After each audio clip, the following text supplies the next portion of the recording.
नमस्कार, शाम के 4 बज चुके हैं और मातृभूमि लेकर हाजिर हूं मैं शोभना यादव।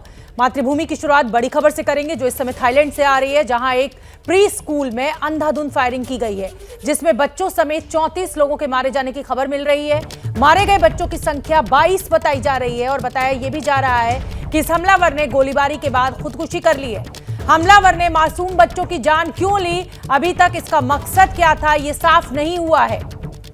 लेकिन दुखद खबर, बड़ी खबर, हमलावर ने खुद को भी गोली मारी। फायरिंग का मकसद हालांकि अभी तक साफ नहीं है। थाईलैंड में चाइल्ड केयर सेंटर पर यह फायरिंग हुई। 34 लोगों के मारे जाने की खबर, जिसमें 22 छोटे बच्चे हैं जिनके ऊपर अंधाधुंध फायरिंग कर दी गई और इन 34 के 34 लोगों की जान चली गई। ये रोते बिलखते परिवार इस समय आपके सामने। एम्बुलेंस का वहां पे लाइन लगी हुई है। जो लोग घायल हुए हैं उनको फटाफट अस्पताल में शिफ्ट किया जा रहा है। थाईलैंड से यह खबर, प्री स्कूल में ये फायरिंग हुई है और बच्चों समेत 34 लोगों की जान चली गई है। हमलावर ने खुद को भी गोली मार ली है। अभी तक मकसद साफ नहीं हुआ है। प्रणय उपाध्याय ज्यादा जानकारी लिए हुए न्यूज रूम से जुड़ रहे हैं। प्रणय, एक बहुत लंबे अरसे से मैं खबरें पढ़ रही हूं, लेकिन जब भी ऐसी कोई खबर आती है तो मन गुस्से से भी भर जाता है, दुख से भी भर जाता है। मकसद साफ नहीं है। ऐसे लोग आप समझ सकते हैं कि जिनके बच्चों की जान गई है, जिनके परिवार बर्बाद हो गए, उनके लिए आज कितना मनहूस दिन है और मकसद साफ नहीं है। ये कौन था ये पागल आदमी, कुछ जानकारी आपके पास? देखिए शोभना, जो जानकारी मिल पा रही है उसके मुताबिक ये शख्स जो था ये एक पूर्व पुलिसकर्मी है जो कॉर्पोरल के तौर पे था। इसे ड्रग्स रखने के कारण इसके खिलाफ एक केस दर्ज हुआ था और इस कारण से जून में इसको नौकरी से मुअत्तल किया गया था, यानी नौकरी से इससे निकाला गया था और उसके बाद से शायद इसकी मनोदशा ठीक नहीं रही होगी। लेकिन आज दोपहर ये अचानक पहुंचता है इस चाइल्ड डे केयर सेंटर के अंदर और अंधाधुंध फायरिंग शुरू कर देता है और उसके बाद ये वहां से भागने में भी कामयाब होता है और साथ ही घर जाकर ये अपनी पत्नी और बच्चे दोनों को मार देता है और खुद को भी गोली मार लेता है। तो आप अंदाजा लगा सकते हैं कि किस तरीके की इसकी मनोदशा, किस तरह की इसकी मनस्थिति रही होगी। लेकिन 22 बच्चों की मौत हो चुकी है और अब भी करीब 15 लोग इसके अंदर गंभीर रूप से घायल हैं, जिसमें से 8 की स्थिति बहुत गंभीर बताई जा रही है, क्रिटिकली इंजर्ड हैं वो इसके अंदर। 22 बच्चे, कुल 34 लोगों की मौत, जिसके अंदर हमलावर, उसकी पत्नी और बच्चे भी शामिल हैं और साथ ही इसके अंदर अभी भी कई लोग घायल हैं। तो ऐसे में इस बात की आशंका भी बरकरार है कि इसके अंदर मरने वालों का आंकड़ा और बढ़ सकता है। इस तरीके की घटनाएं अमूमन अमेरिका से सामने आती हैं। वहां पर जो गन लाइसेंस है वो बहुत आसानी से मिल जाता है, बंदूक रखना बहुत आसान है। क्या आपको ये जानकारी है कि थाईलैंड में भी इस तरीके का ही कानून है? इस आदमी के पास, आप बता रहे हैं कि एक्स पुलिस ऑफिसर था, लेकिन सर्विस से रिटायर होने के बाद तो जो सर्विस पिस्टल या सर्विस गन होती है वो तो जमा करनी होती है ना। तो क्या ये जानकारी मिल पा रही है कि इस आदमी के पास ये बंदूक कैसे थी? देखिए फिलहाल ये तो इन्वेस्टिगेशन का विषय है कि इसके पास ये बंदूक कहां से आई, क्योंकि स्वाभाविक रूप से इसकी सर्विस गन इससे ले ली गई होगी। लेकिन इसके पहले की घटनाओं का भी अगर जिक्र करें तो आपको ध्यान होगा कि एक पूर्व फौजी ने जिस तरीके से अंधाधुंध फायरिंग की थी उससे भी थाईलैंड के अंदर 29 लोग मारे गए थे। 2020 की ये घटना थी। तो थाईलैंड में बहुत ज़्यादा इस तरीके की घटनाएं नहीं होती हैं, लेकिन हाल के वक्त के अंदर कुछ घटनाएं इस तरीके की हुई हैं और ख़ासतौर पर अगर इस घटना की बात की जाए तो इसके अंदर 22 मासूम जानों का जाना बहुत बड़ी बात है। 22 बच्चों की जिस तरीके से मौत हुई, जिस तरीके से शख्स ने अंधाधुंध फायरिंग शुरू की, डे केयर सेंटर को इसने निशाना बनाया, जिसके अंदर आमतौर पर लोग अपने बच्चों को वहां छोड़ के जाते हैं इस आस के साथ, इस उम्मीद के साथ कि उनके बच्चे सुरक्षित रहेंगे। लेकिन इस तरीके से बच्चों को जहां पर रखा जाता है उस जगह पर किसी शख्स का घुस जाना, ये फिलहाल इन्वेस्टिगेशन का विषय है कि आखिर ये शख्स हथियार के साथ इस डे केयर सेंटर में दाखिल कैसे हो पाया, क्या उसे रोका नहीं गया। ये अभी भी डिटेल जो है ये पुलिस इन्वेस्टिगेशन में साझा नहीं किए गए हैं। लेकिन करीब 34 साल इस शख्स की उम्र थी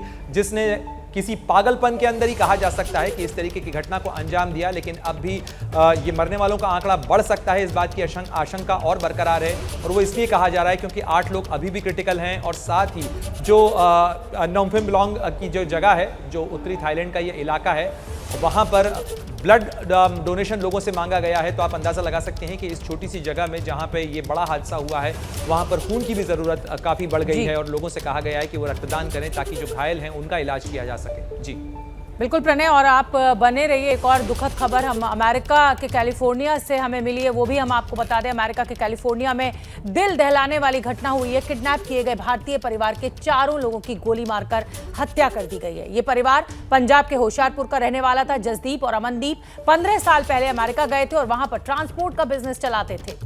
जसदीप के साथ उनकी पत्नी जसलीन, 8 महीने की बच्ची आरोही और भाई अमनदीप को अगवा किया गया था। अब तक के जो सबूत पुलिस के हाथ लगे हैं उसके मुताबिक बंदूक की नोक पर परिवार को अगवा किया गया था। स्थानीय पुलिस ने इस मामले में कंपनी में काम कर चुके एक पुराने कर्मचारी को गिरफ्तार किया है। उससे इस समय पूछताछ चल रही है। शक यह है कि उसी ने अपहरण कर ये इस हत्या को अंजाम दिया।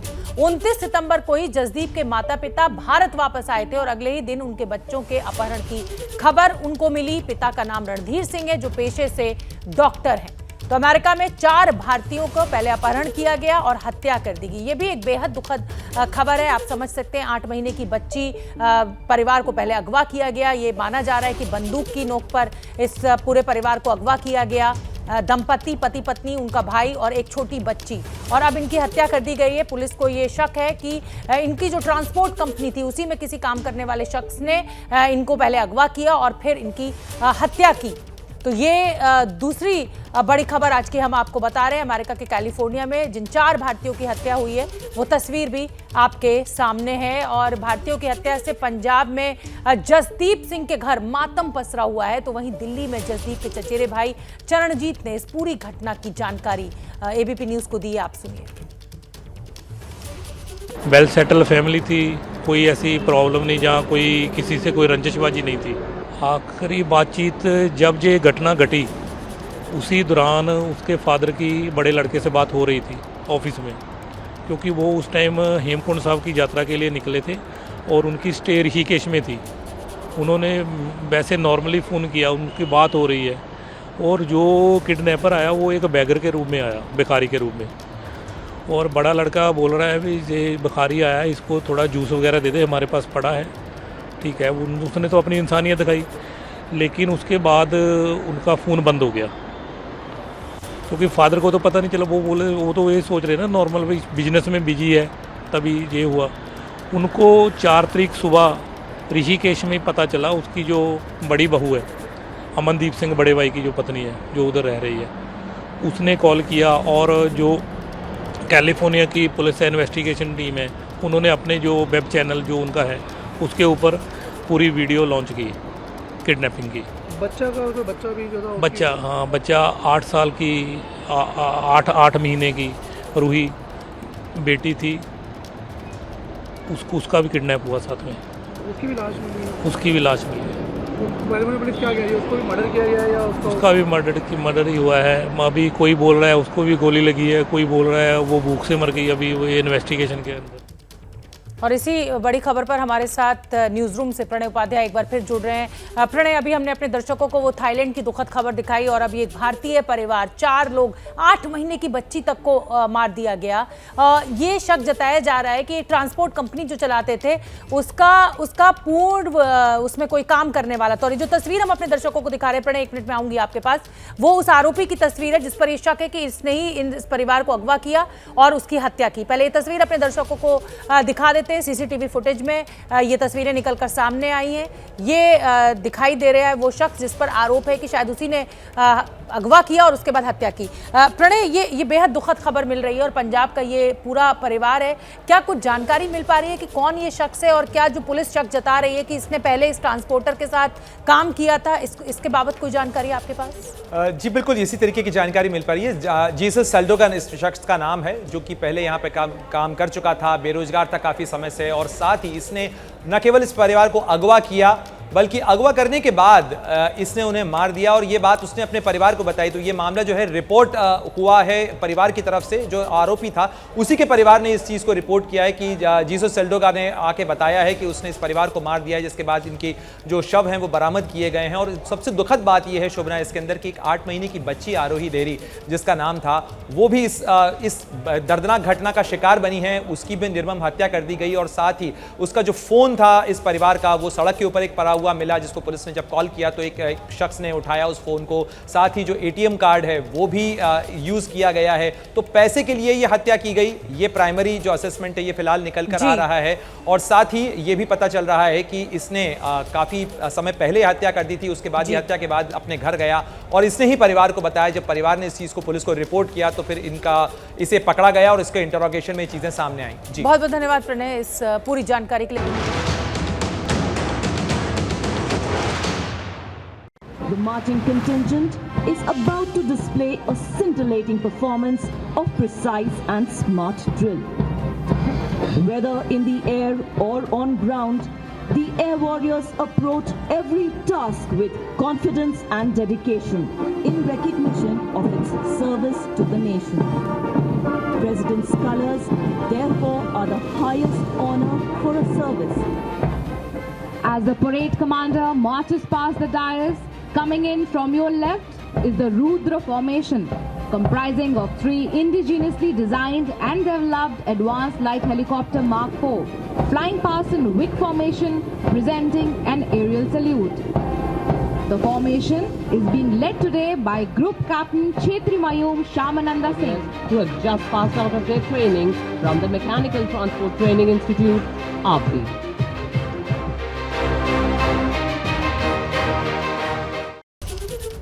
भारत की आसमानी ताकत 8 अक्टूबर को एयरफोर्स डे है और इस बार एयरफोर्स डे की परेड राजधानी दिल्ली की बजाय चंडीगढ़ शिफ्ट हो गई है। परेड की रिहर्सल चंडीगढ़ में चल रही है। चंडीगढ़ की सुखना लेक पर एयर शो को लेकर इंडियन एयरफोर्स और चंडीगढ़ प्रशासन की तरफ से तैयारियों को अंतिम रूप दिया जा रहा है। आज सुखना लेक पर एयर शो का फुल रिहर्सल हुआ। 8 अक्टूबर के एयर शो की झलकियां आप आज ही एबीपी न्यूज पर इन तस्वीरों के जरिए देख सकते हैं। नंबर 1 स्क्वाड्रन आगे, दाहिने march. Days.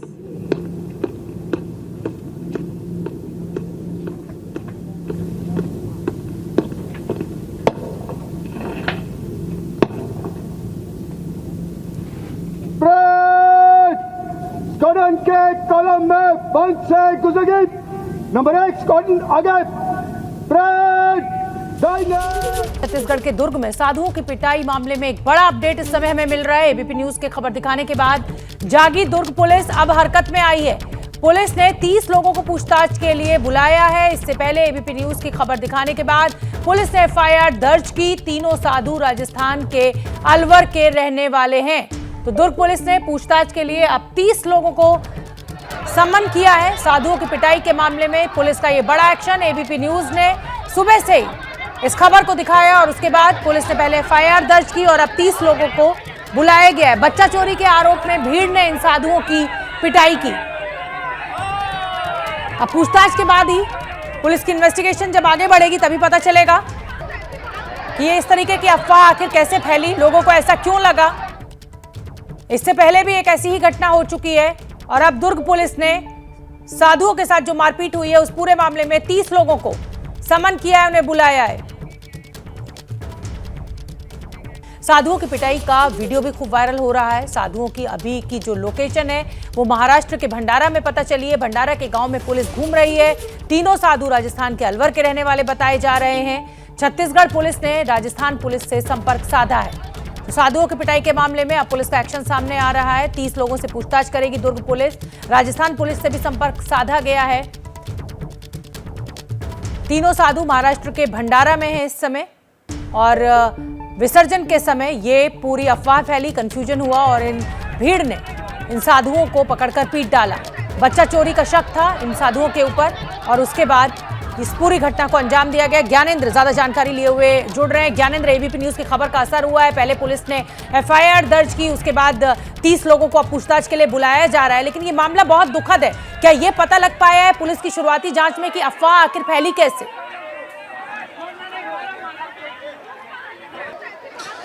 देखिए शोभना, इस बात की तफ्तीश चल रही है और पुलिस इस बात की तफ्तीश कर रही है कि ये अफवाह फैली कैसी, लेकिन ये अफवाह पूरे देश में फैलती रहती है। हम इस खबर पर रहेंगे जिस खबर पर एबीपी न्यूज़ सुबह से बना हुआ है।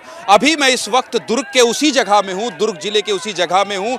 मुख्यमंत्री भूपेश बघेल और ताम्रध्वज साहू गृह मंत्री यहीं से आते हैं और उसी जिले के उस जगह पर हूं जहां साधुओं की पिटाई हुई है। ये देखिए, यहां रावण दहन किया गया था, लेकिन यहां जो सामान साधुओं का बच गया था उसे भी जलाया गया था। इसके अलावा वीडियो में दिख रहा है, अगर वीडियो चल रहा है हमारे दर्शक देख रहे होंगे, ये वो जगह है जहां तीनों साधु अपने आप को बचाने की कोशिश कर रहे थे। इस दीवार के पीछे, इस कूलर के बीच में, लेकिन यहां भी उन्हें मारा गया है। इसके अलावा जो है ये इस तरफ कुछ अवशेष है। दिलीप जो लगातार इस खबर को एबीपी न्यूज़ में सबसे पहले पहुंचाने में मदद कर रहे हैं, हमारे सहयोगी हैं। दिलीप, कुछ ऐसी चीज जो आपको बता सके आप दर्शकों को कि अभी भी बची है यहाँ पर? ज्ञानेंद्र, सबसे अहम चीज़ है ये जो आप देखिए यहाँ पे, ये उन साधुओं का गमछा है जिसमें जय श्री राम लिखा हुआ है, ये उन्हीं साधुओं का गमछा है। चूंकि यहाँ पे जिन स्पॉट वही है जहाँ पे साधुओं के साथ मारपीट हुई। अच्छा ये बताइए दिलीप कि क्या यहाँ पुलिस आई थी? अभी पुलिस के लोग घूम रहे थे, जैसा कि एसपी से मेरी बात हुई है अभी शोभना डॉक्टर अभिषेक पल्लव से, उन्होंने ये कहा है कि इस पूरे इलाके में पुलिस आई थी और 30 लोगों को लेके गई है। अभी यहाँ क्या हलचल थी? देखिए ज्ञानी जी, सबसे पहले एबीपी न्यूज़ ने इस खबर को जब दिखाया उसके बाद से पुलिस हरकत में आई है, इस साफ तौर पे यही कह सकते हैं हम, क्योंकि उसके बाद से ही एसपी ने इस मामले को संज्ञान में लिया। उसके बाद जैसे कि आपने अभी पूछा कि पुलिस आई थी, तो पुलिस यहाँ पे लगातार आई थी। एसपी से मेरी बात हुई, उन्होंने साफ तौर पे कहा है कि 30 लोगों को हम हिरासत में भी लिए हैं। 30 लोगों को हिरासत में लिए। ये चूंकि अभी यहाँ देखिए पुलिस की जांच पड़ताल चल रही है, इसलिए जो भी चीज यहाँ पड़ा है उसको हम उठाएंगे नहीं, बताएंगे नहीं शोभना। लेकिन एबीपी न्यूज की खबर का इस वक्त सबसे बड़ा अपडेट ये है कि साधु जो हैं वो महाराष्ट्र के भंडारा में उनकी आखिरी लोकेशन मिली है। महाराष्ट्र के भंडारा में उनकी लोकेशन मिली है। उसके अलावा छत्तीसगढ़ पुलिस जो है और राजस्थान के अलवर पुलिस से संपर्क कर रही है, ये जानने और समझने के लिए कि जो साधु थे, जैसा कि गांव वाले आरोप लगा रहे हैं कि क्या इनका कोई आपराधिक रिकॉर्ड तो नहीं है, क्या कोई उनका केस तो नहीं है। दिलीप क्या बता रहे हैं आप? इधर आइए। हाँ क्या है, क्या यहाँ पे अच्छा ये बताइए, आप यही थे? हाँ शोभना बताइए, शोभना बताइए। पुलिस ये कह रही है ना कि बच्चा चोरी से इनका कोई कनेक्शन नहीं है, लेकिन संदिग्ध और असामाजिक तत्वों से इनके जुड़े होने का शक भी जाहिर कर रही है पुलिस। इसको लेकर आसपास के लोग क्या कुछ कह रहे हैं? ये आसपास के लोग हैं जो ये देखिए ये यहाँ पर बैठे हैं और उस जगह पे साधु जो है ये छिपे थे। ये बताइए कि आप थे यहाँ पर, साधु क्या छत पे था मैं। छत पे आप जब थे तो आपको क्या लग रहा था? क्या वो संदिग्ध लग रहे थे या साधु लग रहे थे? नहीं, लोगों के हिसाब से वो संदिग्ध थे। आपके हिसाब से क्या थे? लोगों को मत बताइए, अपना था ही नहीं उनके पास। आधार कार्ड अब पुलिस को मिल गया है, इसके अलावा कोई ऐसी घटना या कुछ ऐसा कर रहे थे क्या पूछताछ बच्चों से? अब ये सुनने में आया, बाकी हमें तो नहीं पता, क्योंकि हम हैं बाहर के, हम तो किसी को जानते। आप यहीं थी आंटी, आपको पता है कुछ ऐसा कर रहे थे क्या? नहीं, ऐसा नहीं करा, हम नहीं देखे सर। वो आगे आखिर मुहाल के रहे जो यहाँ झगड़ा कर। दरअसल कल यहाँ जोत जवारा निकल रहा था, विसर्जन का वक्त था, इसलिए यहाँ बहुत भीड़ थी और इसलिए भीड़ जब यहाँ पहुंची और विसर्जन के वक्त तो उन सबको ये अंदेशा था कि ये हो सकता है संदिग्ध लोग हैं। इसलिए इस जगह को मैं बार बार बता रहा हूँ, यहाँ पर ये वो कोना है। ऐसे इस कोने में तीनों साधु शोभना कोशिश कर रहे थे अब छिप के अपने आप को बचाने की, लेकिन उस जो वीडियो बगल में चल रहा है उसको देखकर अंदाजा लगाया जा सकता है कि कितनी भीड़ थी। और उसके बाद अच्छा ये बताइए दिलीप कि कितने बजे आप सबसे पहले एबीपी न्यूज में खबर को ब्रेक करने वाले आप हैं? आपने मुझे खबर दी, उसके बाद मैंने बढ़ाया। उस खबर के बाद पुलिस किस तरह से हरकत में आई और क्या क्या पुलिस तफ्तीश करने के लिए यहाँ पहुंची थी? देखिए जब ये खबर जो वीडियो मेरे पास आया तो सबसे पहले मैंने वीडियो की तफ्तीश की कि ये कहाँ का है, क्या है। तो जब मुझे कंफर्म हुआ कि इस इलाके का ही वीडियो है, कल जवारा निकला था 10:30-11 बजे सुबह, उस समय का वीडियो था। उसके बाद मैंने भिलाई 3 थाना जो टीआई है मनीष शर्मा, उनका मैंने उनसे फ़ोन में बात की खबर की पुष्टि के लिए। उन्होंने बताया हाँ ऐसा हुआ था, 3 साधु थे, भीड़ ने उन्हें बच्चे को। जो दिलीप बता रहे हैं, मकसद मेरा दिलीप को सुनवाने का ये था शोभना कि जब खबर एबीपी न्यूज ने बढ़ाई तब पुलिस ने दुर्ग पुलिस ने एबीपी न्यूज से संपर्क किया और कहा कि आपके पास जो वीडियो है जो आप चला रहे हैं एबीपी न्यूज में, वो वीडियो हमें दे दीजिए। हाँ। ताकि हम इस बात को देख सकें कि क्या ये घटना वही की है। उसके बाद से फिर ये पूरा प्रशासन जागा है, पुलिस जागी है, छत्तीसगढ़ सरकार हरकत में आई है, मुख्यमंत्री भूपेश बघेल के सीएमओ ऑफिस ने भी इसकी जांच पड़ताल की है, पूछताछ की है। और अब जो है शाम तक, क्योंकि एबीपी न्यूज की खबर के बाद ही इस पूरे मसले पर सियासत से लेकर गिरफ्तारी तक हुई है, तो अब जो है इस पूरे मसले पर यह कहा जा सकता है कि शाम तक, यानी आप ये मानिए 4:30 बज रहा है, 6:30 या 7 बजे तक एबीपी न्यूज ही सबसे पहले वो चैनल होगा जो चलाएगा कि आरोपियों की गिरफ्तारी हो गई है। शोभना। हाँ ज्ञानेंद्र, क्योंकि ये तस्वीरें लगातार हम अपने दर्शकों को दिखा रहे हैं और बड़ी बेरहमी से इन साधुओं को भीड़ पीट रही है। जाहिर सी बात है बच्चा चोरी का शक भीड़ को हुआ और उसके बाद ये पूरा कांड हुआ। मैं ये समझना चाहती हूँ कि अब इस समय ये साधु कहाँ पर है, इनकी जो लोकेशन आ रही है, तो क्या इनके साथ कोई है, ये भागने में यहाँ से कामयाब हो गए या क्या कुछ हुआ इस पिटाई के बाद, आगे क्या हुआ? देखिए साधु यहां से भागने में कामयाब नहीं हुए, साधुओं को पुलिस ने अपने पास रख लिया। दिलीप हुआ क्या? मैं अभी आपको सुनवाता हूं, लेकिन साधुओं को पुलिस यहां से बचाने आई थी। पुलिस की संख्या बहुत कम थी और मैं बार बार ये सुबह से कह रहा हूं कि कुछ भले मानुस हैं जो उनको बचाने की कोशिश कर रहे थे। उनको चोट के बाद उनको हॉस्पिटल ले जाया गया, वहां जो उनका इलाज है वो करवाया गया। और दूसरी अहम बात जो अब जांच पड़ताल हो रही है कि साधु अभी कहाँ है, सुरक्षित हैं कि नहीं है। छत्तीसगढ़ पुलिस ने मोबाइल नंबर के आधार पर साधुओं के लोकेशन को ट्रेस किया है, वो ये बता रहा है कि भंडारा में है। छत्तीसगढ़ पुलिस का कोई मकसद नहीं है कि अब वो साधुओं को बुलाए। छत्तीसगढ़ पुलिस अब जिस दिशा पर काम कर रही है वो ये है कि राजस्थान के अलवर से जहां उनके ताल्लुकात हैं, आधार कार्ड में जो पत्र, जो एड्रेस मिला है, वहां की पुलिस से ये पता लगाना कि ये साधु ही हैं, इनका कोई आपराधिक रिकॉर्ड तो नहीं है। इसके अलावा 30 उन लोगों को जो संदिग्ध हैं उनको बुलाकर पूछताछ कर रही है। पूछताछ के बाद जैसी इस बात की पुष्टि होगी उसके बाद गिरफ्तारी संभव है और गिरफ्तारी आज ही हो जाएगी। साधु फिलहाल महाराष्ट्र के भंडारा में उनकी आखिरी लेकिन ज्ञानेंद्र, मुझे हैरानी इस बात की भी है ना, पुलिस को जरूरत लगेगी उसके हिसाब। जी ज्ञानेंद्र, मुझे हैरानी इस बात की है कि भले ही पुलिस की जो संख्या थी वो भीड़ के सामने कम थी, लेकिन वर्दी है ज्ञानेंद्र। ऐसा कैसे हो गया? पुलिस इतनी अक्षम कैसे हो गई या इतनी कमजोर कैसे हो गई कि भीड़ पुलिस के सामने साधुओं को पीटती रही? शोभना, ये इस सवाल में आपके निश्चित तौर पर ये बहुत महत्वपूर्ण सवाल है। दिलीप, ये बताइए, आप तो यही लोकल हैं, ये बताइए कि जब पुलिस थी, शोभना का सवाल बिल्कुल सही है कि अगर पुलिस है, खाकी एक भी है तो महत्वपूर्ण है, आखिर पुलिस के सामने भीड़ ऐसे कैसे हो गई? और जब उस स्थिति में जब पता है कि यहाँ पर आज विसर्जन है, लोग ज्यादा थे, जो लोग ज्यादा हो सकते हैं, पुलिस के सामने भीड़ ऐसी बेकाबू क्यों हो गई? क्या पहले से पुलिस को अंदाजा नहीं था कि ऐसा हो सकता है या भीड़ को कंट्रोल कर? देखिए ज्ञानेंद्र, इस दो पहलू है इस मामले में। एक, जब एक जज जो ज्वारा होता है यहाँ का, उसका वहाँ पर ठंडा किया जा रहा था, भीड़ उसके साथ थी। और दूसरी बात, जब जो साधु का मामला है, साधु की घटना यहाँ से थोड़े दूर में हुई है।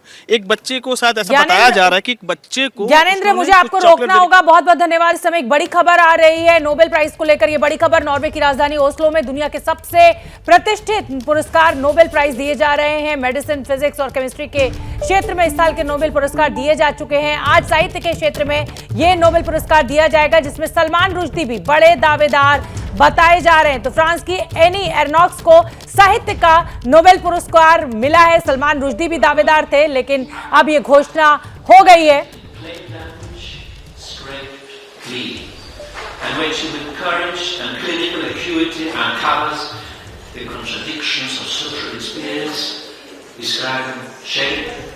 फ्रांस की एनी एर्नॉक्स को साहित्य का नोबेल पुरस्कार मिला है।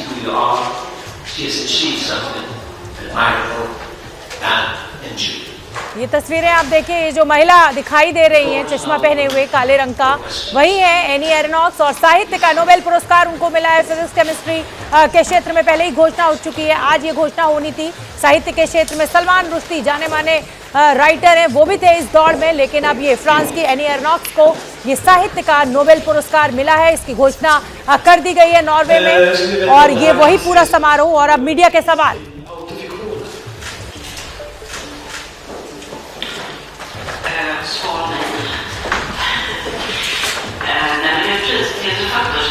ये जो पूरा कार्यक्रम है ये नॉर्वे की राजधानी ओस्लो में हो रहा है और यहीं पर घोषणा की गई है। एनी एर्नॉक्स की साहित्यकार हैं और वो आपके सामने तस्वीर में नीले रंग की पोशाक पहने हुई हैं।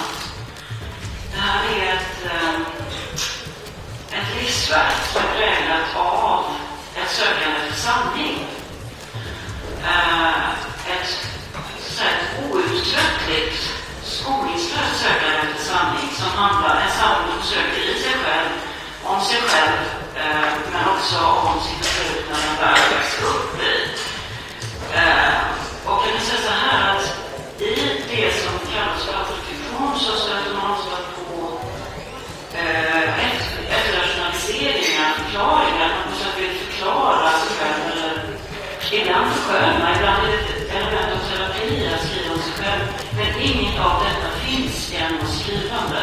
Det är bara ett fullkomligt rakt, naket, så långt det är möjligt, totalt ärligt sökande efter det som hon kan, det man kan kalla för sanning, att komma så nära denna sanning som möjligt.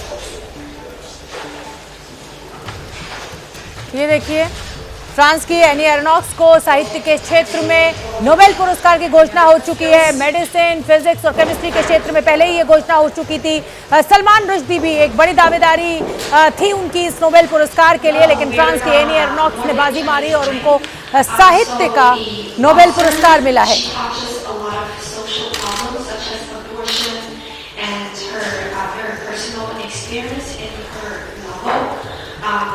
Nowadays, the world is facing a lot of challenges, so I'm just wondering, by giving this awards to her, is there any specific message you want to deliver to the whole world.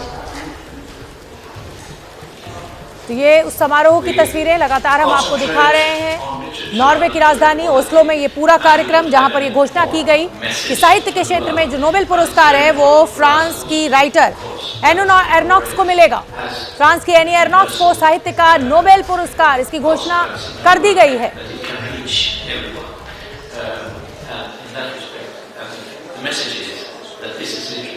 Media के सवालों का जवाब देती हुई खुद writer इस समय जिनको साहित्य के क्षेत्र में नोबेल पुरस्कार मिला है वो मौजूद है मीडिया के सामने, और देखिए वो चश्मा लगाए हुए आपको दिख भी रही हैं, जवाब देती हुई इन सवालों का जो तमाम दुनिया का मीडिया इस समय उनसे पूछ रहा है।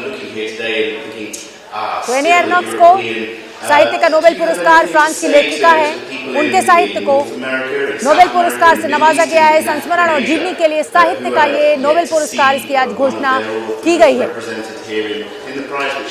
तो बड़ी जानकारी ग्राफिक्स के जरिए भी हम आपको बता रहे हैं, साहित्य के क्षेत्र में एनी एर्नॉक्स को नोबेल पुरस्कार दिया गया है और नॉर्वे की राजधानी ओस्लो में इस पुरस्कार की घोषणा की गई है। बहुत बड़ा सम्मान साहित्य के क्षेत्र में नोबेल पुरस्कार को कहा जा सकता है। दिबांग मेरे वरिष्ठ सहयोगी ज्यादा जानकारी लिए हुए जुड़ रहे हैं। दिबांग, सलमान रुश्दी भी थे इस रेस में, लेकिन फ्रांस की एनी एर्नॉक्स को ये पुरस्कार दिया गया है, नोबेल पुरस्कार, और मुझे लगता है कि पुरस्कारों की लकीर में ये सबसे बड़ा पुरस्कार है साहित्य के क्षेत्र में। जी हाँ, बिल्कुल, नोबेल पुरस्कार बहुत बड़ा पुरस्कार है, बड़ा प्रतिष्ठित पुरस्कार है और ऐसा पुरस्कार है जिसकी बड़ी इस बार उम्मीद थी कि या तो भारत आएगा या फिर जापान जाएगा। मुराकामी का नाम था और काफ़ी सालों से नाम है मुराकामी का। सलमान रुश्दी से बहुत उम्मीद थी, खासतौर पे जो हमला हुआ उनका, जिस तरह से हमने देखा कि कट्टरपंथ और आतंक एक बार बड़े मंच पर आ गया था और ऐसे शहर में जिसे आज़ादी का शहर माना जाता है, न्यूयॉर्क की बात है, न्यूयॉर्क पर उन पर हमला हुआ। हमले के बाद वो ठीक हैं, तो बड़ी उम्मीद लगी हुई थी क्योंकि नोबेल कमेटी ऐसे मामलों में बड़ी सेंसिटिव रहती है और बड़ी उम्मीद थी कि उनको मिलेगा, लेकिन एनी एर्नॉक्स को मिला है। और मैं आपको बता दूं शोभना की मैं साल दर साल इसको फॉलो करता रहा हूँ नोबेल प्राइज़ को, और मेरे साथ अब वो नहीं रहे खुशवंत सिंह। जब भी नोबेल प्राइज़ दिया जाता था तो मेरी और खुशवंत सिंह की सुबह एक बार बात होती थी, एक बार देर रात को बात होती थी।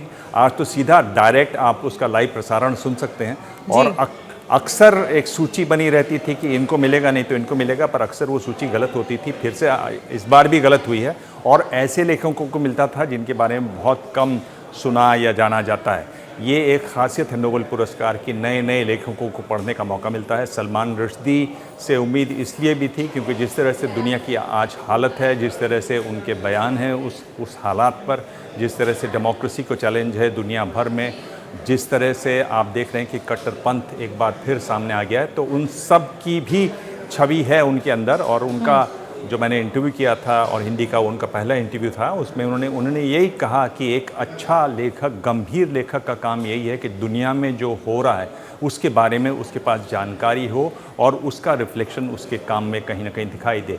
तो उस विधा के या उस तरीके से जो लिटरेचर लिखने वाले हैं उनमें सलमान रुश्दी एक बहुत बड़ा नाम रहा और हमले के बाद लगा कि उनको मिलेगा, लेकिन उनको नहीं मिला। एनी एर्नॉक्स को मिला है। ये भी लेखिका हैं, फ्रांस में रहती हैं, इनकी ग्रॉसरी शॉप थी इनके पेरेंट्स की, वहाँ इनकी मैंने कोई किताब पढ़ी नहीं है। काफ़ी किताबें पढ़ता हूँ, लेकिन हर बार ऐसे लेखक को पढ़ने का मौका मिलता है जिन्हें नोबेल प्राइज़ मिला हो, और यही इस प्राइज़ की एक तरीके से खासियत है कि दुनिया भर से लोगों को छांटा जाता है, अलग अलग भाषाओं से लोगों को छांटा जाता है। अगर आप एशिया की बात करें तो अब तक 8 एशियाई लेखकों को मिल चुका है। और सबसे अच्छी बात यह है, और मैं सोच रहा था कि अगर सलमान रुश्दी को मिलता है तो मैं ज़रूर ये कहूँगा कि सबसे पहला जो एशियन को मिला वो एक भारतीय को मिला। रविन्द्रनाथ टैगोर को ये पुरस्कार मिला और 1913 में रविन्द्रनाथ टैगोर को मिला। वो पहले एशियाई रहे जिनको नोबेल प्राइज़ लिटरेचर का मिला। अब तक 3 जापानीज़ राइटर्स को ये पुरस्कार मिल चुका है, तीनों मेरे फेवरेट हैं। मुराकामी भी मेरे को बहुत पसंद है, सलमान रुश्दी भी मेरे को बहुत पसंद है। सलमान रुश्दी के कई किस्से थे, पर जब भी उनको पुरस्कार मिलेगा मैं ये ज़रूर किस्से सुनाऊंगा। लेकिन आप जैसा कि आप जानकारी दे रहे हैं और मैं बहुत ध्यान से आपको सुन रही थी नोबेल पुरस्कार के विषय में जब आप जानकारी दे रहे थे, लेकिन मैं दिव्यांग, क्या क्राइटेरिया होता है, किस तरीके से ये तय होता है? क्योंकि आप भी कह रहे हैं कि लिस्ट एक लंबी होती है, लेकिन अचानक एक ऐसा नाम सामने आता है जिसको अमूमन हम नहीं जानते या हमने नहीं पढ़ा होता है। देखिए, ये पहले तो बॉडी ऑफ वर्क को मिलता था, यानी एक काम को मिलता था पहले, अब फिर ये पूरे काम को मिलता है। तो उसमें एक कमिटी है, वो पूरे नॉवेल्स को पढ़ती है, किताबों को पढ़ती है और फिर उन पर बैठक होती है, उनकी बातचीत होती है, दुनिया भर से नॉमिनेशंस आते हैं, उसके बाद ये बातचीत होती है।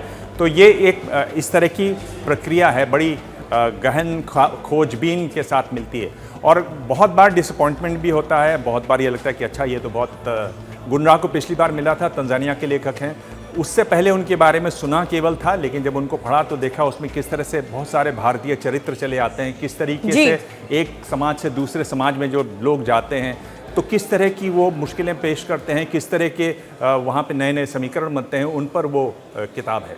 बहुत बहुत धन्यवाद दिव्यांग इस पूरी जानकारी के लिए। और आगे बढ़ेंगे मातृभूमि में। अगली खबर उत्तराखंड से, जहां उत्तरकाशी से एवलांच के बाद रेस्क्यू ऑपरेशन चल रहा था, लेकिन आज क्योंकि मौसम बेहद खराब हो गया तो इस रेस्क्यू ऑपरेशन को रोकना पड़ा। मंगलवार को आए एवलांच में 5 और शव बरामद होने के साथ ही हादसे में मृतकों का जो आंकड़ा है वो बढ़कर 9 पहुंच गया है। 22 लोग अभी भी लापता हैं। अभी तक 14 लोगों की जान बचाई जा चुकी है। उत्तरकाशी से ये बड़ी खबर हम आपको बता रहे हैं। रेस्क्यू ऑपरेशन खराब मौसम की वजह से रोकना पड़ा है, क्योंकि ऐसे में हादसा होने का डर हमेशा बना रहता है और एवलांच के बाद हर तरफ सिर्फ बर्फ का तूफान है ये। तो अभी तक 9 शव बरामद हो चुके हैं, 22 लोग अभी भी लापता हैं, उनको खोजा जाना है।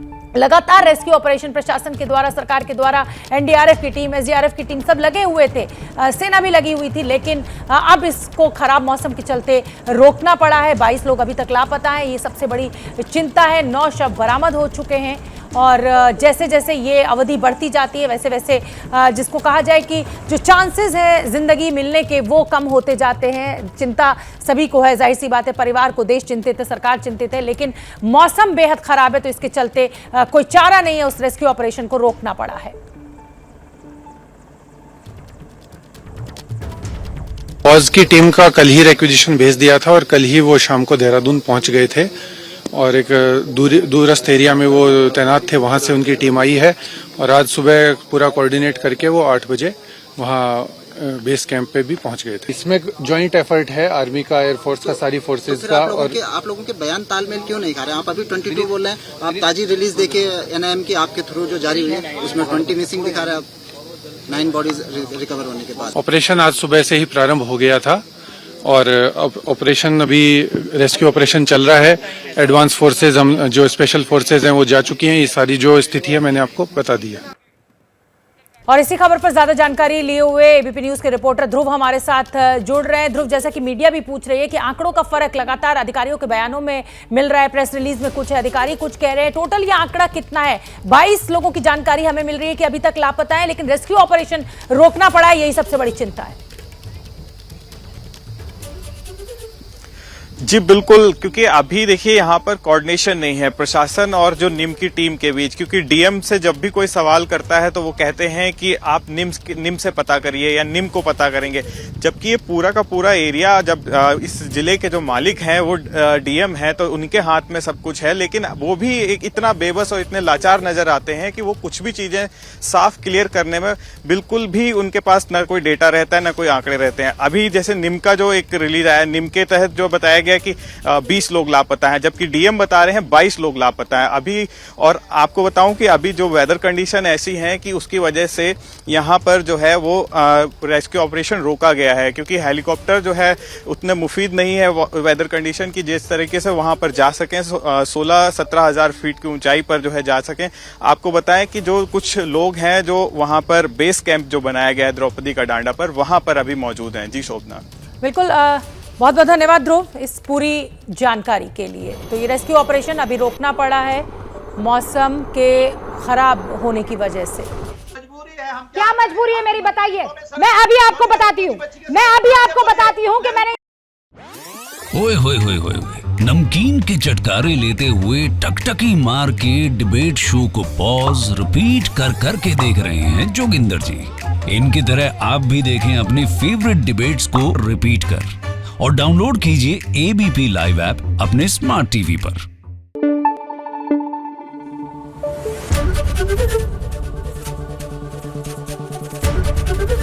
एबीपी न्यूज आपको रखे आगे।